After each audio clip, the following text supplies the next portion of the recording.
Знову. Світові рок та метал-зірки знову їдуть із концертами до Росії. А ті, які у 22-му підтримували Україну, зараз залюбки грають на російському фестивалі в Казахстані та генерують чималі суми до російського бюджету. Всім привіт! Ви на каналі Історія Металу, мене звати Іван, і зараз я розповім вам все про цю тотальну зраду.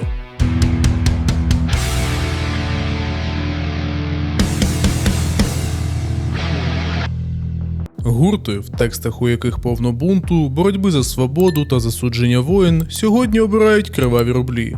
Іноді загорнуті в казахстанські тенге, а іноді і напряму. В історії важкої та альтернативної музики завжди був закладений протест проти системи. Але інститут репутації, схоже, дає збій, коли на столі з'являються чеки від російських корпорацій. Згадайте березень 2022 року. Соцмережі майорять синьо-жовтими прапорами, а світові рок та метал-гіганти один за одним публікують заяви про безпрецедентну підтримку України. Вони масово скасовують свої виступи на найпафоснішому російському фестивалі Парк Лайв у Москві. Наші думки з українцями та всіма відважними людьми, які протистоять цьому насильству і прагнуть миру. Писав тоді Іггі Поп, скасовуючи свій візит до РФ. З ним були солідарні Slipknot, The Killers, Biffy Clyro, My Chemical Romance та багато інших. Здавалося, що російський концертний ринок ізольовано назавжди, але минуло лише кілька років, і російські промоутери знайшли ідеальну лазівку. Hello, Ukraine! Ті самі зірки, які гордо бойкотували Росію, сьогодні летять у Казахстан на той самий фестиваль, організований тими ж росіянами. Але спочатку розповім вам трохи історії про цей фестиваль. До повномасштабного вторгнення Росії концертний ринок Східної Європи був тісно переплетений. З 2013 року фестиваль Парк Лайв у Москві робило російське концертне агентство «Мельниця», засновник та гендиректор якого Сергій Мельников. Вони там стали монополістами та згодом створили український філіал, який теж назвали «Мельницею». Керівником української частини бізнесу став Микола Ісідоров. Тобто російський вплив зайняв величезну частину ніші цього бізнесу в Україні. За всі ці роки концертів було сотні, і зірок привозили для будь-якого слухача. Металхедам Slayer, Megadeth, Bring Me The Horizon чи Dream Theater. Шанувальникам поп-музики привозили Мадонну та Лану Дель Рей. Навіть поціновувачам великої російської культури везли, прости господи, Шуфутінського та інших зірок тюремних рейвів. Тобто концерти були для всіх. З однієї сторони, це було добре для іміджу України та для українських слухачів. З іншої сторони, це все ще був російський бізнес. І найгірше те, що він собі спокійно працював аж до початку повномасштабного вторгнення. І звісно, що відсоток з доходу стабільно йшов до бюджету РФ. По-перше, це інтелектуальна власність. Бренд «Мельниця» та його логотип – це російська торгівельна марка. У світі легального бізнесу ви не можете просто повісити таку назву на афішу Палацу спорту і нічого не платити власнику бренду в Москву. Це називається роялті. Це офіційні відрахування за право працювати під відомим іменем. Отже, частина грошей з кожного квитка в Києві законно їхала в РФ, просто за те, що організатори називали себе «Мельницею». По-друге, це спільний букінг. Коли мова йде про зірок рівня Slipknot чи Red Hot Chili Peppers, локальні промоутери рідко виходять на них із пропозицією лише про один окремий концерт, наприклад, у Києві. Агентам артистів набагато вигідніше продати одразу пакет дат на цілий регіон. І саме тут вмикалася схема спільного оферу, де українська сторона виступала в одній зв'язці з російською, щоб виглядати солідніше в очах західних менеджерів. Ось як цей процес описував Микола Ісідоров, багаторічний керівник української мельниці. Ми дружні організації. Парк Лайв робить мій близький друг. Перед тим, як домовлятися з артистами, ми узгоджуємо пропозицію на 2-3 фестивалі. Якщо складатися разом, можна якось витягнути. Складатися разом. Запам'ятайте цю фразу. Це означає, що для західного агента не було окремого Києва чи окремої Москви. Був один спільний фінансовий запит на тур. Гроші українських фанів змішувалися з російськими рублями в одному загальному котлі, яким керував головний офіс у Москві, бо саме він був центром збірки цього пакету. Виходить ідеальна схема. В українських реєстрах все може виглядати локально, але спільні закупівлі артистів та виплати за бренд намертво прив'язували український ринок до російського капіталу. Тобто чистий прибуток стікався до кінцевого власника Сергія Мельникова. А він – податковий резидент Російської Федерації. Це означає, що як тільки ці гроші падають на його рахунки в Москві, він автоматично віддає частину державі як податок на прибуток. Крім того, на ці ж гроші московський офіс утримує штат і платить зарплати та оренду, де з кожної копійки знову ж таки вираховуються податки в федеральний бюджет Російської Федерації. Тож, як не крути, кінцевий пункт призначення цих відсотків – це бюджет Росії. Повернемося до Park Life. Перший фестиваль Park Life у Києві був анонсований у лютому 2014 року. Так, саме тоді Мерлін Менсон був офіційно оголошений першим хедлайнером фестивалю, який мав пройти з 27 по 29 червня 2014 року на території ВДНГ. Менсон мав закривати фестиваль у Києві 29 червня, а перед цим 27 червня виступати на Park Life у Москві.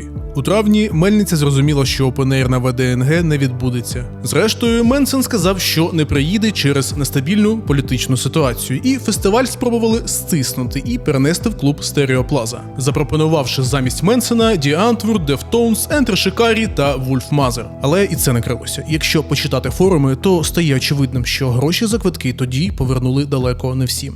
Після анексії Росією Криму та початку війни на Донбасі проведення фестивалю під московським брендом Park Life у Києві стало неможливим, бо це вже було аж занадто очевидним. Тому для подальшого ведення бізнесу Мельников та Ісідоров придумують фестиваль U-Park. Пам'ятаєте такий? Наче вже і не Park Life, а типу Ukrainian Park. Зовсім не парилися над конспірацією.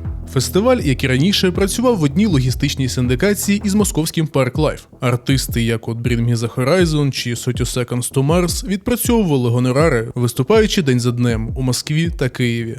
Багато людей, які працювали в цій синдикації, після повномасштабки або видалили згадки про це у соцмережах, або взагалі видалили свої сторінки. Але мені вдалося знайти їхню менеджерку з пошуку та залучення артистів, складання бюджету та координації роботи міжнародних команд. Це росіянка Марія Аксьонова, яка за інформацією з її сторінки LinkedIn зараз мешкає у Португалії. Саме Марія була відповідальною за домовленості з менеджерами та агентами артистів. На її сторінці прямо написано, що в її юрисдикції були московський Park Life, київський U-Park, російський фестиваль Пікнік Афіші та інші. Що ще раз доводить, що київський U-Park та московський Park Life були одним спільним бізнесом. І цей бізнес процвітав. Гроші, як то кажуть, крутилися. Але за кілька років філіал разом із бізнесом накрилися через те, що Росія почала повномасштабне вторгнення в Україну. 24 лютого 2022 року український філіал Мельниці та фестиваль U-Park померли через війну. Натомість російський Park Life просто переїхав. І тут найцікавіше. А зараз саме час підтримати це відео своїм лайком, коментарем і підпискою на канал. Бо YouTube бачить, що відео подобається і просуває його в рекомендаціях. Дякую за вашу підтримку. У 2024 році бренд відродився, чи краще сказати, винирнув на Первомайських прудах у найбільшому місті Казахстана Алмати під новою назвою Яндекс Park Life.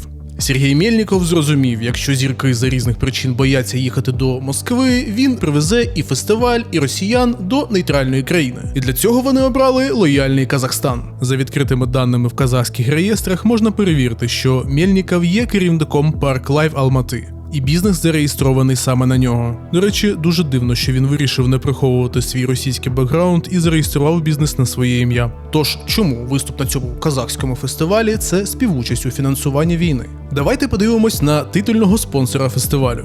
Основним фінансовим паливом Park Life є Яндекс Казахстан. Це частина екосистеми російського Яндекса, який у 2024 році показав виручку понад 1 трильйон рублів. Це гроші, які прямо наповнюють бюджет країни-агресора. У тому ж 2024 році компанія розділилася. Європейська частина Яндексу продала всі свої російські активи консорціуму російських інвесторів.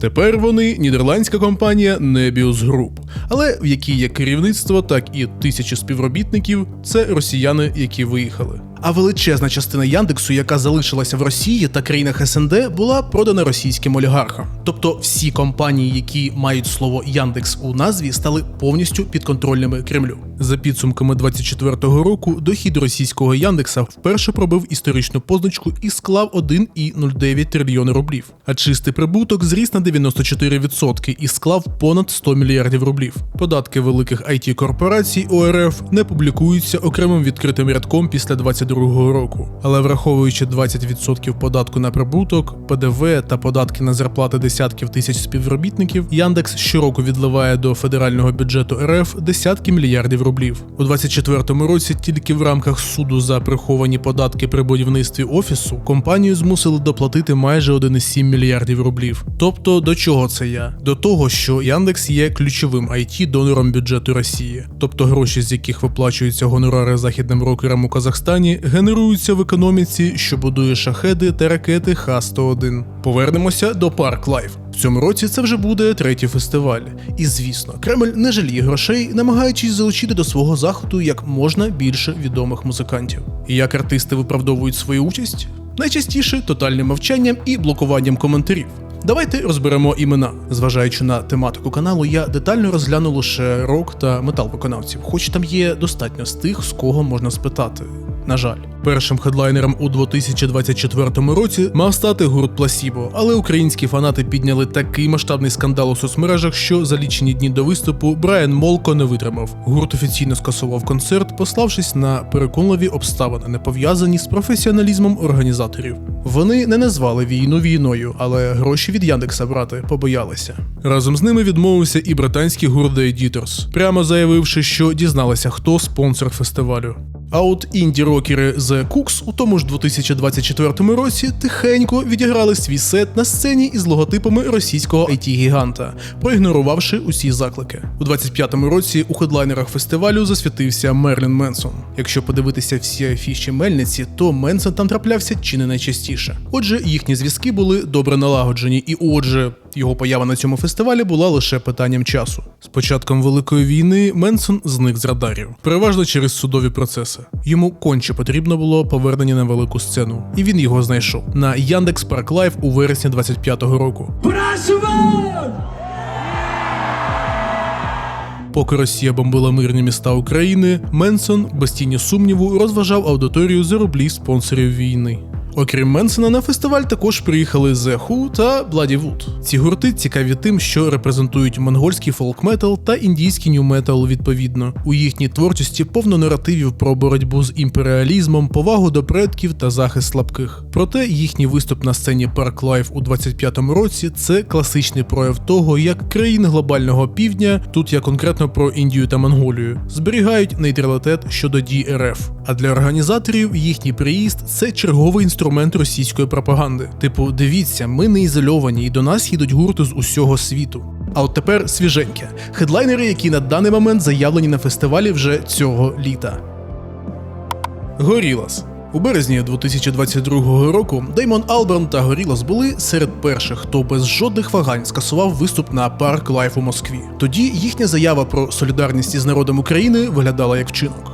Але у 2026-му виявилося, що у солідарності є термін придатності. Цей гурт офіційно заявлений хедлайнером Яндекс Park Life Алмати на серпень 2026 року. Схема цинічна у своїй простоті. Алберн не їде в Росію, він їде в Казахстан. Але він їде на той самий фестиваль до того самого організатора і, головне, за ті самі гроші Яндекса. Виходить, що грати в Москві – це аморально, а грати для тієї ж аудиторії, якій Яндекс проплатив квитки та логістику до Алмати – це бізнес як зазвичай, чи що? Джек Вайт. Джек Вайт роками вибудовував імідж безкомпромісного борця за правду. Він публічно видаляв свої акаунти із Твіттера через Ілона Маска, називав Дональда Трампа огидним фашистом і відкрито підтримував Україну, критикуючи республіканців за затримку допомоги. Але вже у серпні цей моральний авторитет вийде на сцену, брендовану логотипом Яндекса. Компанії, чиї сервіси роками цензурували новини про війну та допомагали створювати інформаційний вакуум всередині РФ. Виявляється, боротьба з тиранією закінчується там, де починається контракт із 6 нулями. Джек Вайт, який не терпить мобільних телефонів на своїх концертах заради щирості, чомусь дуже легко терпить російські рублі, конвертовані через казахські банки. The Offspring. Go Ukraine, we're with you. We're with you.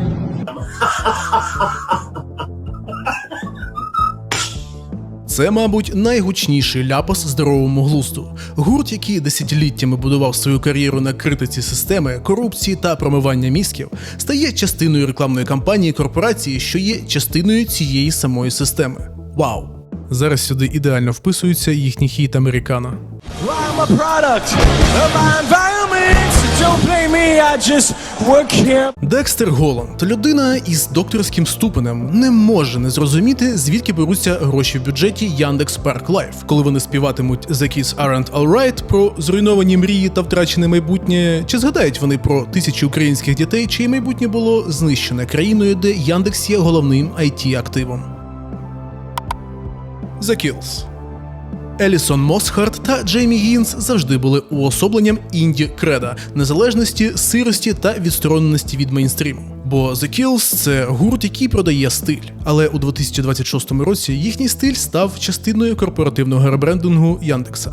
Виступ The Kills на Park Life – це ідеальна картинка для російського тех-гіганта. Їхня, в лапках, незалежність тепер служить ширмою для легалізації російських капіталів у Центральній Азії. Для Елісон та Джеймі це просто чергова дата в турі. Для Яндекса це доказ того, що культура поза політикою і що за гроші можна купити будь-яку незалежну естетику, навіть якщо вже пахне горілим.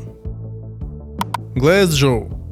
Пост-хардкор легенди з Лонг-Айленда, які десятиліттями мали репутацію найбільш незручного та безкомпромісного гурту в індустрії. Вони ніколи не грали за правилами великих лейблів, могли зникати зі сцени на роки і поверталися лише тоді, коли їм було що сказати. Для фанатів Glass Joe – це синонім абсолютної творчої свободи та чесності. Але у 2026 році виявилося, що навіть найбільш андеграундний та безкомпромісний звук можна легко інтегрувати в корпоративну екосистему Яндекса. Назва їхнього альбому «Все, що ви хотіли знати про тишу» починає грати новими, максимально цинічними барвами. Бо я впевнений, коли вони вийдуть на сцену в Алмати під брендом Яндекса, вони не скажуть ані слова про війну чи несправедливість. Вони відіграють свій сет і поїдуть далі, бо якою б гучною та протестною не була їхня музика, великі російські гроші завжди люблять тишу. Також вище згадані Bloody Wood повернуться у 26-му році на сцену Park Life, бо впевнений, минулого разу їм дуже сподобались російські гроші. Отже, Яндекс Парк Лайф – це пральна машина для репутації Росії та російських грошей. Західні артисти отримують сотні тисяч доларів, вдаючи, що не бачать кривавих логотипів на бейджах організаторів. Вони підтримують Україну в інстаграмі, але продають свої принципи в Алмати. До речі, варто зазначити, що після гучних відмін і відмов артистів їхати на фестиваль через головного спонсора, Мельніков з командою зробили висновки і прибрали слово Яндекс із назви та з усіх афіш. Але лише звідти. Це абсолютно нічого не змінило. Логотипи Яндекса все так само майорять на всій території первомайських прудов і, звісно, Кремль так само спонсорує цей фестиваль і надалі.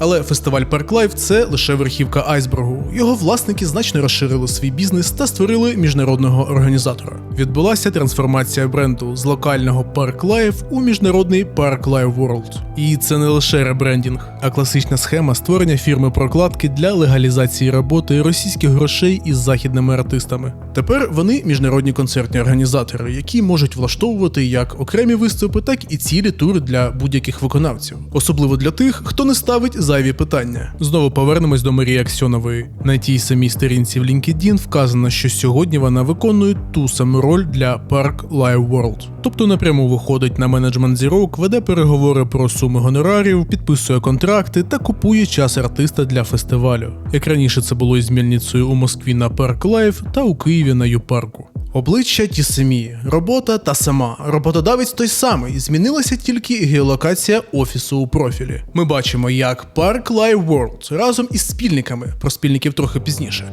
масштабують свою діяльність на країни, де російський капітал почувається вільно. 2024 рік.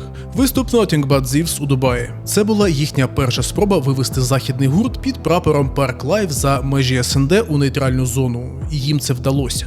У тому ж році відгримів тур 30 Seconds to Mars. Джаред Лето з командою приїхали через Сербію, Казахстан, Узбекистан, Грузію та Азербайджан. Зверніть увагу, це країни з безвізовим або полегшеним режимом для росіян. У 25-му році відбувся успішний концерт Limp Bizkit в Казахстані та тур Тіля Ліндемана, які охопили Таїланд, Казахстан, Узбекистан та Грузію. До цих двох гуртів питань найменше, бо всім давно відомо, що і Фред Дьорст, і Тіль Ліндеман понад усе в житті люблять російські гроші. Любимый город может спать спокойно и видеть сны. и так далее. Тож для кого ці концерти? Це ключове питання. Якщо ви подивитеся на черги під залами в Алмати чи Тбілісі, ви почуєте російську мову. Велика частина публіки – це росіяни, які спеціально приїхали з РФ, так званий концертний туризм, або релоканти, які продовжують споживати російський культурний продукт. От, наприклад, на концерті Nothing But Thieves у Дубаї я помітив телефон із російським інтерфейсом у людини із натовпу. Та й сам канал, де я знайшов це відео, належить якомусь росіянину, який вільно подорожує світом та ходить на концерти. Чи от репортаж з Казахстану, звісно, російською мовою, де росіяни розповідають, як їм сподобався захід. Очень много всяких активностей, очень много подарочков. Здесь так классно, такая большая территория, мы в восторге. Вообще топ. Миллион из 10.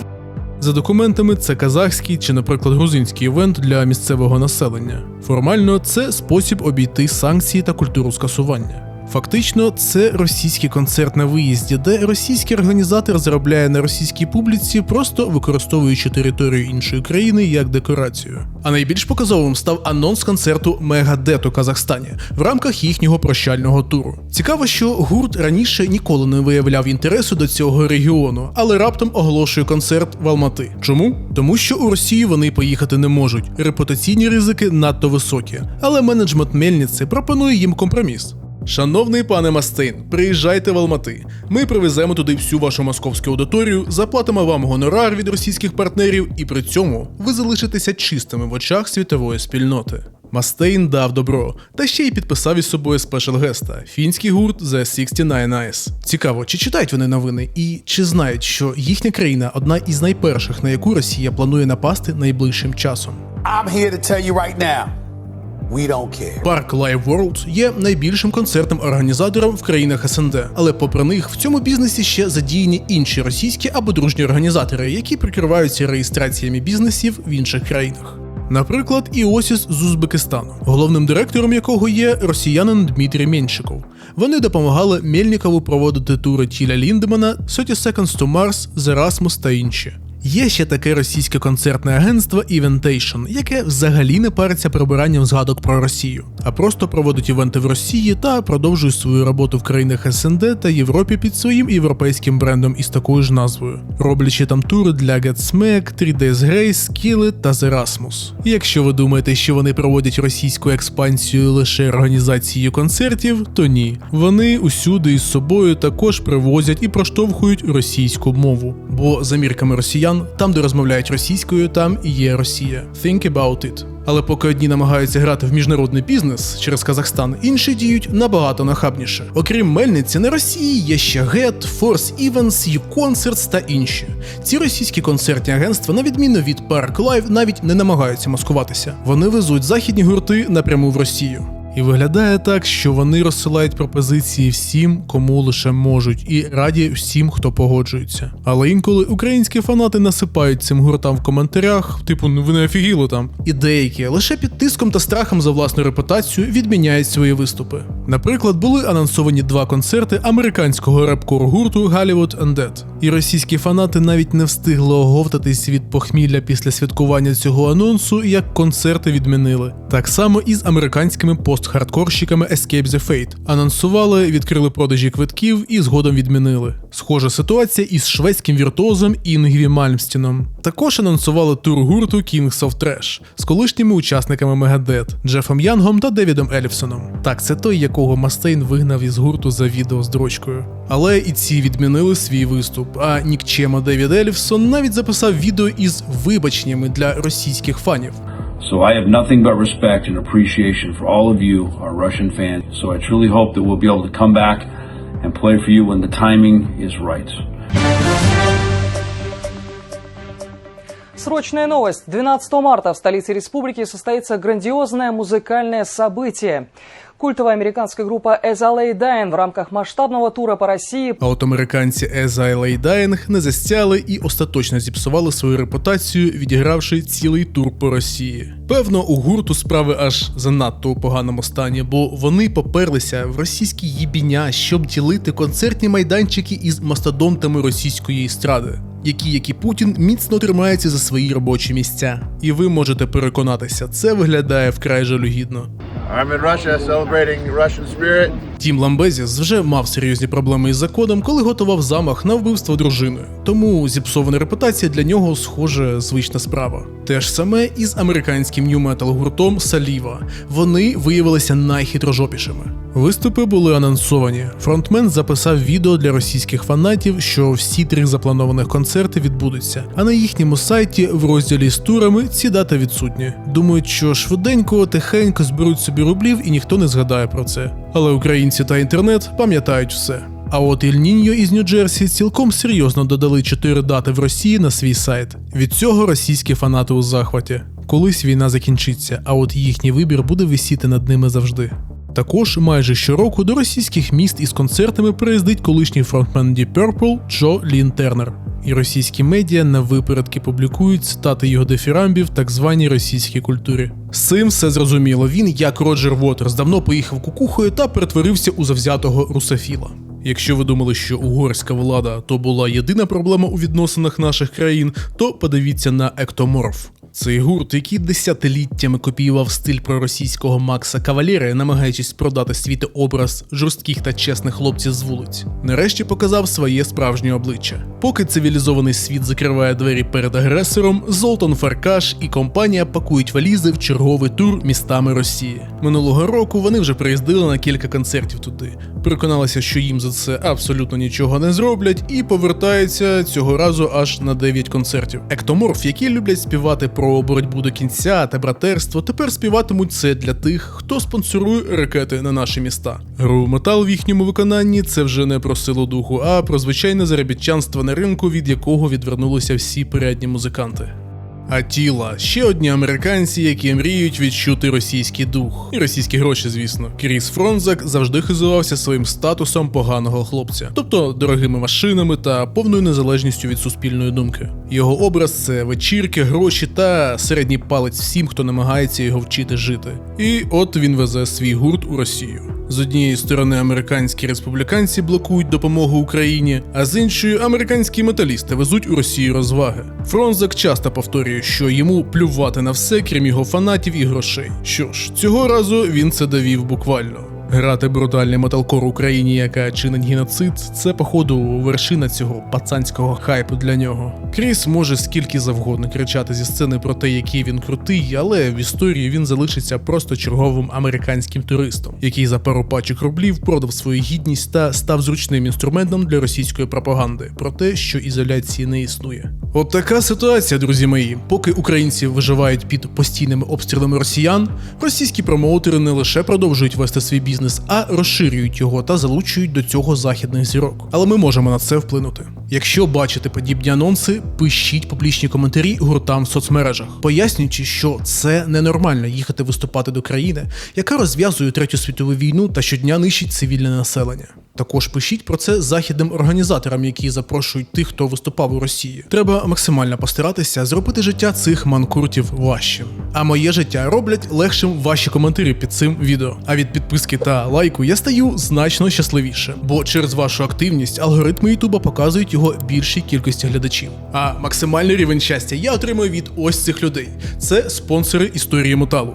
Я, до речі, вже випустив цікаве відео для спонсорів, і окрім них, його більше ніхто не побачить. Також у тому відео є доволі круті метал-артефакти, які я розіграю серед своїх спонсорів. Так, я саме про той Deluxe Box Black Label Society із автографом Зака Вайлда. Тож долучайтеся, щоб підтримати канал та виграти класні призи. У мене все. До нових випусків і слухайте метал.